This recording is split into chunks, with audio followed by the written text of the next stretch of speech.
Хүн бүхэнд өөрийн гэсэн үнэт зүйлс бий. Тэдгээрийн дундаас гэр бүл, эрүүл мэнд, нэр төр маань бид бүгдийн хамгийн эрхэм, хамгийн үнцэнтэй зүйлс билээ. Энэ тэнцвэрийг хэрхэн хадгалахаас хамаарч аз жаргал алганд эрчин орших, эс оршин шийдэгдэж байдаг. Данай хэлсэн үг, хийсэн үйлдэл, гаргасан шийдвэр, гიშгсэн мөр, туулсан зам бүхэн үнэт зүйлсийн баталгаа болж таныг ямар хүн бэ гэдгийг бусдад таниулан амьдралын чинь дэнсийг тэнцвүүлдэг.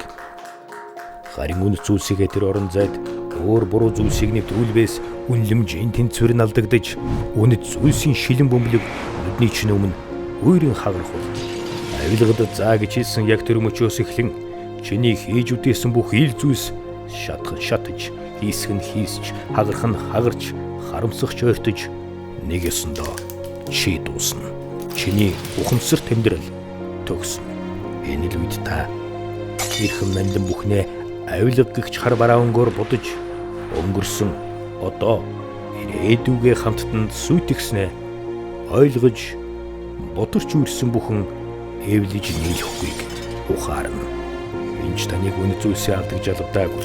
Үнлэмжээ өөрчилгөж хүчлээгүй. Чи зөвхөн өөрийнхөө хүслээр бусармаг зүйлийг хийж тэнцвэрээ алдан буруу зам руу халтарснаа ойлгоно. Тиймээс нүгэлт шунал буруу бодлыг төвчих төдий биш бүр дарж устдаг.